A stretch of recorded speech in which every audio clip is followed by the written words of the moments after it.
As settlers moved west in the mid 1800s to the late 1800s, treaties with Native Americans are broken. So the Treaty of New Echota, which moved Native Americans from the east into Western Territory, were broken because now white settlers wanted the land in the west. So Indians are forced onto reservations. Also, when the government moved the Indians, they promised payment and supplies, basic supplies, that were not delivered to the Native Americans. So white interference with the Native American way of life results in Native American uprisings or resistance.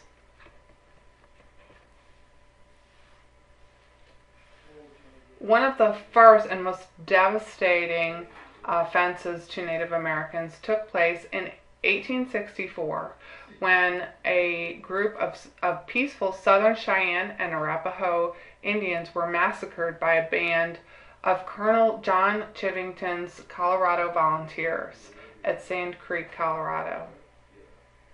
The Fort Laramie Treaty of 1851 had guaranteed ownership of the area to the Cheyenne and the Arapaho. However, gold miners invaded the territory, and it became clear that whites wanted that land.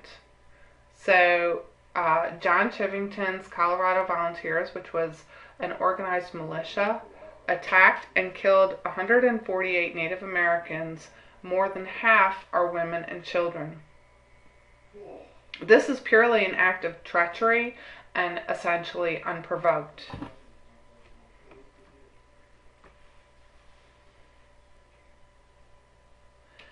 As Native Americans begin to see what's happening, to feel like they are being invaded, they begin to resist. And well-known Native American warriors such as Red Cloud, who was a Sioux chief, also Sitting Bull, Crazy Horse, are other names that were very prevalent in organized attacks against white settlers. In Fetterman's Massacre, this was a challenge to the growing American military presence in their territory. Indians in northern Wyoming lured Lieutenant Colonel William Fetterman and his soldiers into a deadly ambush, killing all of them. What happened was with this one was a few Native Americans, including Red Cloud, presented themselves to the Fetterman and his soldiers. Fetterman and his soldiers gave chase, and Red Cloud led them into an ambush where 40,000 arrows rained down on Fetterman's men.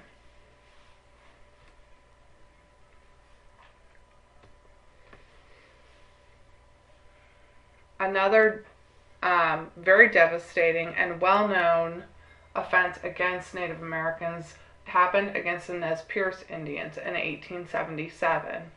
Chief Joseph is the leader of the Nez Perce, and he's a very well-spoken, powerful orator.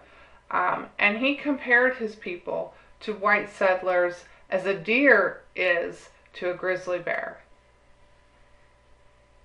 He refused to go onto a reservation until he was captured, and so he and his band of Native Americans were chased for over 1,000 miles until eventually they were completely defeated and have to surrender to go to the reservation.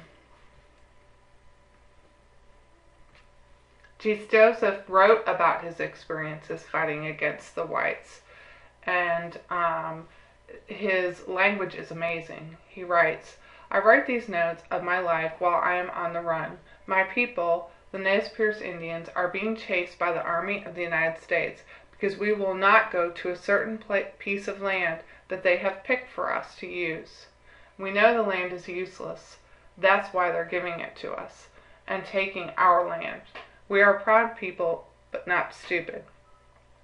We know that if we go, we will probably die from starvation, settlers, or disease. My people are prepared to travel to the end of the world if it meant that the white men would leave us alone. I feel that my people are growing tired of running. They are starving because they cannot hunt if we are being chased and shot on sight.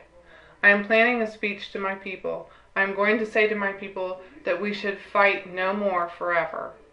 This sounds about right for me to see, saying as how we cannot keep running from them. I do not believe that we should stop and show them that we are brave enough to stand and take it, and maybe they will not punish my people for what I told them to do. Maybe I shouldn't punish myself for what has happened, but I cannot help thinking that I caused many men to run to their deaths. But none of this would have happened if it wasn't for the land-hungry settlers and their government.